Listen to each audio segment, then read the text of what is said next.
welcome back to the Black Monster Cup quarterfinals here between Team Millenium and Team Salsa. We are onto the rift, ready and raring to go. Millenium will be on the blue side, Salsa will be on the red side. They're competing here for their fair share of the €15,000 prize pool. And what do you think is going to happen at level 1 here, Sigilus? Well, nowadays we're starting to see, as people get used to the 420 patch, the bottom laners are going to be going for the camp adjacent to their lane to get a little bit of an advantage. It's kind of similar to what we used to see a few seasons ago, back when the golems spawned before the buff. You'd get those bottom laners doing it before they got to lane. So we're seeing something quite similar to that now, and actually, we might be seeing some kind of cheese coming out of here from Salsa. They are all grouping up in this bottom lane. Creaton has yet to actually spot them out. They're going to walk forwards, and Creaton will spot Jerome walking into that bush. So it looks like he's going to just place a ward back away from the Arcana Pulse and should be able to keep himself relatively safe. Babetta comes around the side, but nothing doing there for Team Salsa. Their early invade strat not quite paying off. No, and they've actually forgone the ability to place a lot of the early wards that you see teams normally going for. Yeah. They've got no vision at all on the top side of the map, so admittedly, against someone like a Warwick, you're not going to be seeing a gank coming out straight away, so maybe that ward coverage isn't entirely necessary. But still being able to see whether he starts on the blue or on the Gromp is kind of useful. And interestingly, it looks like we might not be seeing Salsa go for the Gromp. Or at the very least, they're going to be waiting a while for the go. Okay, they might be going up there. We are definitely going to see it coming out from Millenium, though. They're going to be going for their Krugs. Yeah, the Grump does get you a slight off in your jungle path, especially if you're on the red side. It sort of gives you the gift of the Toadstool, I think it's called. It's an AoE damage to anything that auto-attacks you. Basically like a mini Thornmail on that jungler when you smite it. So he's going to pick that one up. And we do, as you said, see the bot lane of Millenium going to take away those Krugs for a little bit of extra XP in the early game. It's what we used to see sort of Season 2, Season 3, where you take away the Golems as the bot lane, and it gives you that little bit of extra burst in your lane. Interestingly, the Pantheon didn't actually donate that experience over to his bot lane, so Salsa is going to be a bit of a disadvantage in the lane, at least to begin with. However, I can understand the logic behind doing that. Warwick does not really need the same level of assistance that Pantheon does early on, so yeah. Pantheon needed to get himself that Gromp experience to remain competitive with Horo. Horo has actually gone for an early sight ward instead of going for the pots, the sort of Hunter's Machete 2 pots that we tend to see on basically every jungler now. He's obviously quite confident in his ability to maintain his level of health throughout the jungle. Everyone knows these days that patch 4.20 has introduced quite difficult jungle camps, but Hungering Strike does help you on Warwick. Not even going for those pots really shows how confident he is.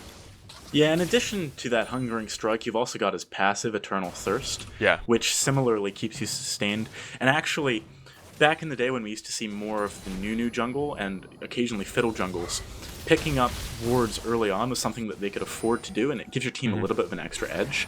So I think that's a really nice pickup by him, and it's going to allow him to make sure that the Pantheon, who's really good at ganking in the early game, doesn't get anything. Bot lane, Creaton's taking a lot of damage from the trade. We actually saw Salsa's bot lane hit level 2 first, even though Millenium went for that Krug camp. So they pushed the lane out with the fact that Lucian's got such good wave shove, and managed to mitigate some of that advantage that Millenium had. Kevin might get jumped on here in the top lane. He flashes away very preemptively there. Doesn't want Eco getting anywhere near him on that Pantheon. The stun always a ready threat from Pantheon, of course. And we did see Kevin just having to flash away, keep himself safe. And it's better to have to burn that flash than to give away the kill, especially on relatively mobile top laner like Gnar, who can, if you're playing safe, actually be able to escape most ganks anyway with that leap. Yeah, and especially against the Pantheon, like we keep saying, he's good again. Oh man, Babetta might land the hook here. The Valkyrie does come out. Nice Howling Gale going to knock them up, and Creaton not quite in range of that hook. Does manage to get himself away towards safety, but Samux jumps back in, and there's the heal. Actually, Samux is going to go low here. Ignite is on him. One more auto attack. That might get him. Will take him down, and JV gets the kill. And that was really actually very well baited from Creaton. They allowed Samux to dive him under the tower and then use that heal. Got the Ignite down before Samux used his own heal, and because of Grievous Wounds, that heal did hardly any actual healing to Samux and meant that he went down to those couple of tower shots. Yeah, that was actually a little bit of miscommunication, to be honest. If they really wanted to commit for that kill, Salsa should have flashed forward and used his own Ignite. Without that Ignite, knowing that Creaton had heal, he shouldn't have gone for that kill. Actually, Salsa contours here. he's looking to try and catch out Kevin with a lane gank. And Kevin doesn't have flash. Yeah, Here Jerome's goes. going to jump in. Equilibrium strike. No flash on Kevin. Does leap away, but the blade surge from Jerome gets the kill. And a nice little turnaround for Team Salsa. We talked about it. You can be relatively safe on Gnar, but if you overextend a little bit, Jerome is going to punish you. Yeah, I mean, they've got so much CC when it comes to the 2v2 of Salsa in the top lane with the jungle. Encounters and Jerome can stun you for a really long time, especially if Kevin is actually higher health. I don't think he was there necessarily, but normally Kevin is going to be pressuring Jerome quite a lot with the boomerangs and auto attacks. So if he actually is being successful with his harassment, that could backfire as Encounters comes to that top lane for a gank. Interestingly, Horo going for that Skirmisher's Saber first. We talked about how it's a very efficient item on Warwick, of course, because you use that challenging smite on an enemy champion, marking them, giving you true vision of them, and then giving you true damage on hit. If you use that along with Infinite Duress, you get a lot of extra damage down, but I wouldn't be surprised if we see him go for the Juggernaut enchantment on that, which is the sort of the new Spirit of the Ancient Golem. Gives you a bunch of health, gives you a bunch of tenacity as well, just because if you're jumping into the backline of a team like Salsa, who have a lot of burst damage from Lucian, from Jerome on that Irelia, from Pantheon as well, you want to be a little bit more tanky. Yeah, I definitely agree with that. And not only is the tankiness, just in terms of the health useful, the tenacity is going to be really important in this game because there's a lot of crowd control coming out of Salsa. And it means that he can pick up different boot path. For example, mobilities would be really useful considering that he went for the Skirmisher's Saber to let him gank more often. So it frees up his boot path a lot if he decides to do that. Kevin and Jerome really duking it out in this top lane. Kevin is actually maybe able to turn around here in a second. He's going to get his rage. He is going to get his rage. Mega Gnar, Jerome does have to flash away. And because he still had that available from previous ganks, didn't really have to do a huge amount there to get away safely. But we can see how much that Mega Gnar plays in the minds of enemy top laners. They know it's coming, they know that Kevin can jump in on them, and even though he would have still had a flash available if Kevin had jumped in, he wanted to use it preemptively just to get himself away towards safety. Hook gonna land on JB, and here comes Eco, but Warwick is round the corner. Samix is gonna go very low, JB is there, Samix gets jumped on, look at the damage down onto him. Hungering Strike is enough, Eco does dive onto JB here, but he's not gonna be able to get enough damage down. One more, the Eye of the Storm Shield from JB keeps himself alive. Quaterfinal picks up a double kill, and once again, the Millenium bot lane playing out of their minds. Yeah, that was an excellent Eye of the Storm right at the end to block the spear coming out of Eco. Really nice job keeping himself alive and making sure that they didn't lose anything in exchange for getting that kill onto Samix. So really nicely played by Millenium. And now, if we look at Corki, he's 201 and slightly ahead in CS. He's going to be even further ahead in CS now that this wave's pushed into the tower and some of it is dying to it rather than going the way of Samix. Corki spikes once he hits that Trinity Force, and going the way he's going, we're going to see that Trinity Force earlier than usual on Quaterfinal. So this is really not good for Salsa. If you remember what we were talking about in the pregame, their team composition really relies on them hitting a mid-game spike, because the team fight coming out of Millenium is just so good that if they don't, if they aren't able to pick up skirmishes early on, or if they aren't able to win some team fights early on, things could turn very south for them very quickly. A big thing about that bot lane team fight as well was the fact that Horo had farmed himself up to that level 6, was able to come in with the ultimate, with the Infinite Duress, and lock down Samix for a long period in that fight. Because we saw Echo ganking the top lane, spending quite a lot of time there, he hadn't got the Grand Skyfall available, which meant that he had to be pulled in by the Lantern coming out from Babetta. Babetta then didn't have the Lantern to try and get him out as he went for the tower dive on J-Ree. It's the little things that matter, but if he'd farmed a little bit harder, perhaps not spent as much time in the top lane, had that Grand Skyfall, the gank would have been very, very different. That is very true. Grand Skyfalling in there would have enabled them to, I think, at least get J-Ree. And this is one of the things about picking the Warwick. He's actually pretty fast in the new jungle as well, especially after he gets his jungle item. He clears relatively quickly, so he's doing a really good job of making sure that he's ahead of Eco, which means that the early game advantage of the Pantheon isn't quite as strong as it normally would be. And I want to talk a little bit about this mid lane real quick. Yeah. Orianna is doing a very good job of winning that lane so far. She is quite far ahead in CS, and it looks like she's actually doing a great job of harassing down Salsa's Neptuno. Rio's always been known for having a very good laning phase and being good as well when it gets to team fights in the positioning aspect of things. Sometimes a little bit weak with going a little bit too hard into fights, but he's done really well harassing down Neptuno in the early game. He burnt both of Neptuno's pots very early on, and it meant that he was able to dodge out those Arcano pulses. Orianna, of course, relatively safe with her command protect. Oh, the hook hook going to get lands. hooked here, but Better's going to go in, but Samix is solo. There's the box. The Cullen comes out. Nice monsoon from J-Reed to keep Creaton alive, and they will just back away. But now that Grand Skyfall has actually just been used by Eco, it's on cooldown at the moment. Where did he use that? Did you see, or is it? He used it in middle lane. Ryu successfully flashed away from that just instantly before he took any damage. But now in this bot lane, we might see a repeat of the 3v3 we just saw. Horo, I would argue, though, having infinite duress available to him is going to be much more useful than Eco. He's gone for the Warrior's enchant on his, the Devourer enchant on his Skirmisher Saber as well, so he's going to have a lot of damage down in this fight. 40 magic damage on hit for each stack of that infinite dress. It's going to be very, very strong. He's trying to sneak along. Being so patient. Yeah, they've been so patient. Poacher's Blade actually picked up onto Eco as well, so he's going to be trying to counteract some of that jungle pressure, but I'm not sure about Poacher's Blade thus far. I haven't seen it be effective in any jungle meta, especially against someone like Warwick who can clear out his own jungle really quickly. You don't have the time because of the prolonged cooldowns on the small minions in the jungle to actually get in there and steal some jungle away. Not to mention the fact that Eco's actually behind right now in comparison with Horo. Horo's got 42 CS to his 29, or 30 now. And in addition to the fact that he's actually a level ahead, he's got that 2 assists. I mean, Horo isn't someone you want to be trying to counter jungle right now. Yeah. If you get infinite duress, you're going to be shredded by that Devourer enchant. Definitely. Quite an even game thus far. I think you'd have to give the advantage to Millenium. They've got those 3 kills. They've got a little bit of a gold lead as well. CSing really well across the board, but actually we see Jerome ahead in that top lane, about 25 CS ahead. He's building towards his Triforce, sitting on about 500 gold, so he needs another 1,000 or so before he'll be able to finish it up. But if we don't see some good ganks coming out from Salsa, we're not really going to see a huge amount of advantage being picked up from them. Horo might actually jump onto Eco here, decides against it. Rio was coming in from the side, Neptuno backing away in the mid lane as well. But if Horo can get another Infinite Duress combo off with perhaps Rio getting the Shockwave in there, or even Creoton and JV being there as well, it would be very dangerous for Team Salsa. Salsa really needs to make use of the fact that Jerome's actually ahead right now. Yeah. I think as soon as he picks up...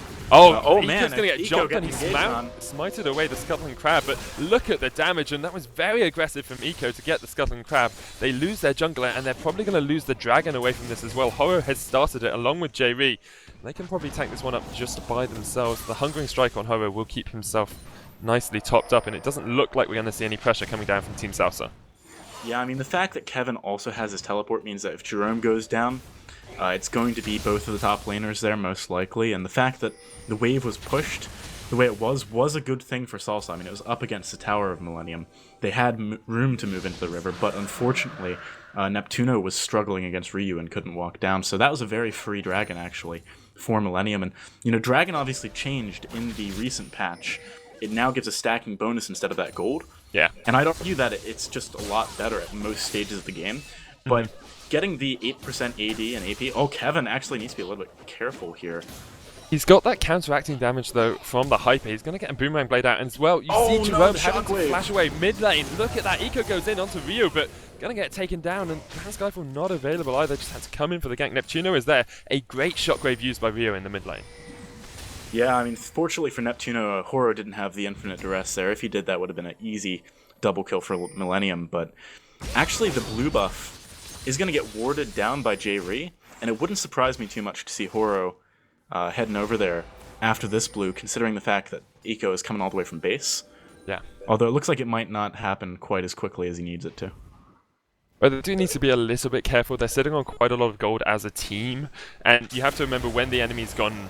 Even though you killed them, they've gone back recently, so they've got a little bit of extra gold. But Beck is going to get destroyed, though. He missed everything. Pulled a yellow star.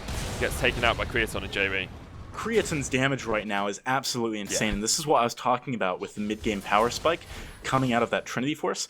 I'd argue that it's actually not even mid-game right now, but he got it so early because of how far ahead he is that lane is going to be almost impossible for Salsa right now. They really need help from Eco, potentially from Jerome with the teleport, maybe even a run down from Neptuno, for them to be able to stand up against Millenium's duo.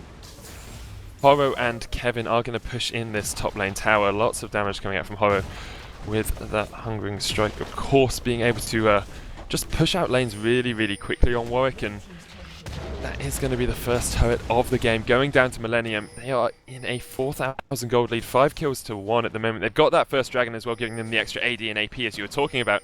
If they can get the second dragon, which gives you all that extra damage to minions and monsters as well, Team Salsa not looking in a good position at all. That's definitely true. And one thing I quickly wanted to touch on in regards to the team compositions here. Oh, Horo! Oh, into the dress onto Eco. Look at the damage! That Skirmisher's Saber did all by himself, and Horo disproving the fact that you have to build a tanky jungle Warwick. It's just doing huge amounts of damage, counter-jungling Eco all over the place. That Devourer is really just, you know, eating alive Salsa's team, devouring it as its name implies, and he does way too much damage right now for anyone to deal with.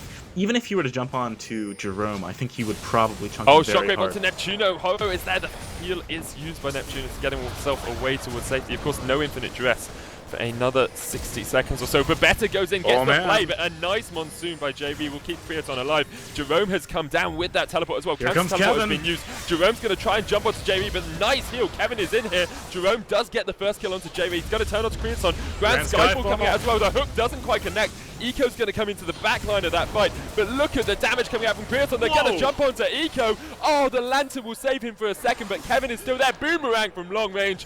That kill's going to come straight back to him. Meanwhile, Ryu does get the kill onto Neptuno in the enemy jungle as well. That really didn't go as well as I think Salsa was hoping for. They only got the one kill out of that, and because Ryu caught Neptuno trying to roam down and make sure that they could guarantee that, that was a very easy pickup for him. Now, Kevin, though, might get engaged on Gnar! Oh, he's gonna Gnar Samix into the wall. He has to flash away. Look at the damage coming out there. Jerome's gonna go down. Valkyrie and Samix goes down. Babette's gonna get chased away. Boomerang Blade comes back. Mid lane turret goes down as well, and Kevin picks up his third kill of the game. He's got his Randu, and he's got 3 kills, and he's got Millenium rolling in this game.